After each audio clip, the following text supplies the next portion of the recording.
بسم الله الرحمن الرحیم. بعض ملګري تپوس کوي موجوده حالات حاضرې حوالې سره چې کوم وبایي مرض په ټوله دنیا کې راغلی دی، احتیاطي تدابیرو څه حیثیت دی شریعت لحاظ سره؟ زمونږ شریعت ډیر وسیع دین دی او هر هغه خبره چې د انسان دپاره، د مسلمان دپاره، د بنینو انسان دپاره چې کوم څیز فایده ورکوي د هغې حکم کوي او کوم څیز چې نقصان ورکوي د هغې نه منع کوي. الله رب العزت قرآن پاک کې وایي لا تلقوا بأیدیکم الی التهلکه، ای زما بندگانو په خپل ځان په هلاکت کې ما اچوئ. د ځان حفاظت وکئ، د صحت حفاظت وکئ، خپل معاشرې حفاظت وکئ، د خپل دین د عقیدې حفاظت وکئ، ځان هلاکت کې ما اچوئ. نو د الله حکم د قرآن کې راغلی دی چې د ځان به حفاظت کې احتیاط وکئ. بل قرآن پاک کې راغلی دی یا ایها الذین آمنوا اطیعوا الله و اطیعوا الرسول و اولی الامر منکم، اے مسلمانانو د الله حکم منئ، د الله اطاعت کوئ، د پیغمبر اتباع کوئ او د اولو الامر مسلمانانو حکمرانانو ستاسو چې کوم مشران دي تاسو ته حکم کوي د هغې هم تابعداري او اطاعت کوئ. بیماری واقع د الله د طرف نه راځي او که الله ونه غواړي چاته نه لګیږي او که الله وغواړي نو لګیږي. د مسلمان دا پخه عقیده او مضبوطه عقیده ده. خو د دې سره سره شریعت دا هم حکم کړی دی چې بل مسلمان به د اذیت نه ساتي، حفاظت پې کوي، خپل ځان به د اذیت نه حفاظت کوي، خپل به بچاو کې احتیاط پکې. هغه څیز چې ستا عقیدې ته، ستا جسم ته نقصان رسوي د هغې نه به ته ځان ساتي. او د نبي علیه الصلاة والسلام په احادیثو کې هم دا قسمه واقعات ملاویږي. هغه بیماریانې چې بل ته لګي، نبی علیه الصلاة والسلام وایي، بخاري شریف حدیث دی، مفهوم داسې دی فر من المجزوم فرارک من الاسد. د مجزومي انسان نه، د بیمار هغه سخت بیمار انسان نه داسې تخته لکه چې د شیر نه تختی، یعنی ځان حفاظت کوه.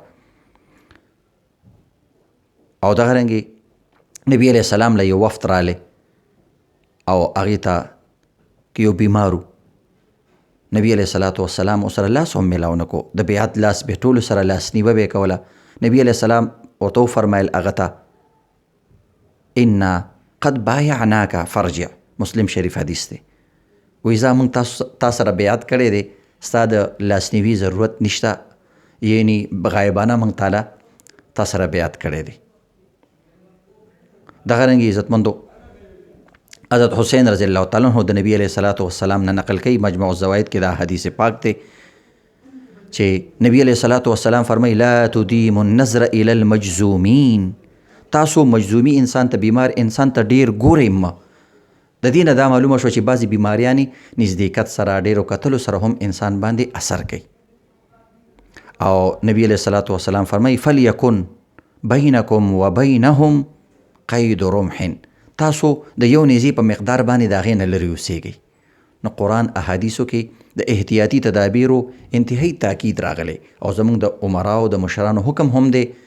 نو الحمدلله زمونږ ملک ډیر حده پورې د دې نه محفوظ دی او دا موجوده بیماری ډیرو کسانو ته لګي هم نه، او وړو ماشومانو ته، بوډاګان دي، د دې نه حفاظت کوي.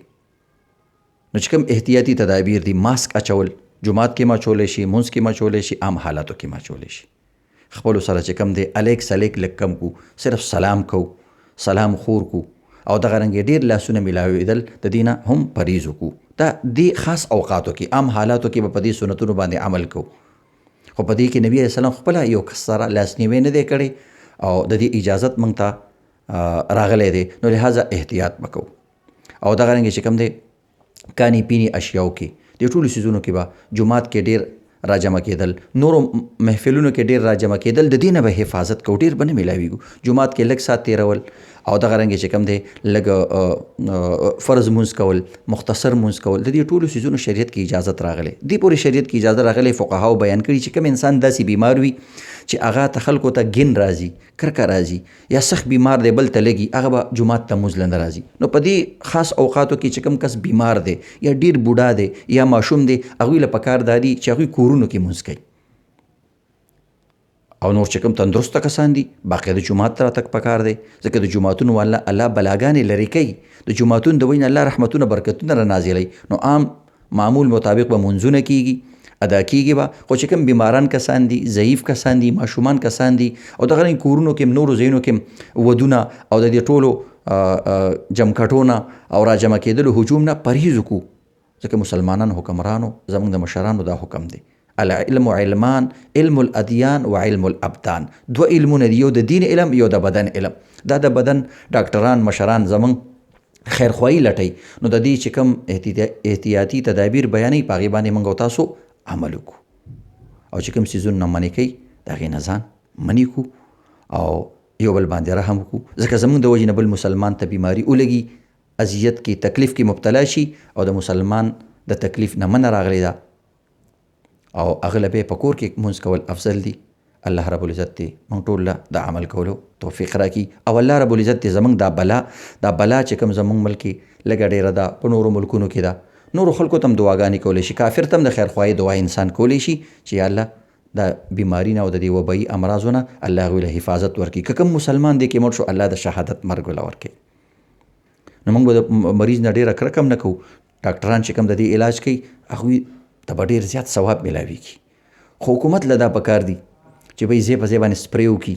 تاسو ګورئ کوڅو په کوڅو ګندونه پراته دي، ډاکټران مختلفو علاقو کې کېني، پولیس والا فوج څه کسان ګرځي چې هغه خلکو باندې تاکید کوي، ګندونه ځای په ځای باندې پراته دي، ان تر دې د جوماتونو خولو کې هم خلک ګندونه غوځاري. نو د دې څیزونو حکومت له هم پکار دي سپری وکړي. زموږ مشرانو متولیانو له پکار دي جوماتونو کې ډیټول کې دي، ډیټیل صابون کې دي او سینیټایزر کې دي او دغه نور څیزونه کې دي چې خلکو ته سهولت وي. خپل لاسونه بار بار وینځو د خپل، او چې کوم کس بیمار وي هغه د نور نه ځان لږ سیټ ته ساتي. الله دې عمل کولو توفیق راکړي.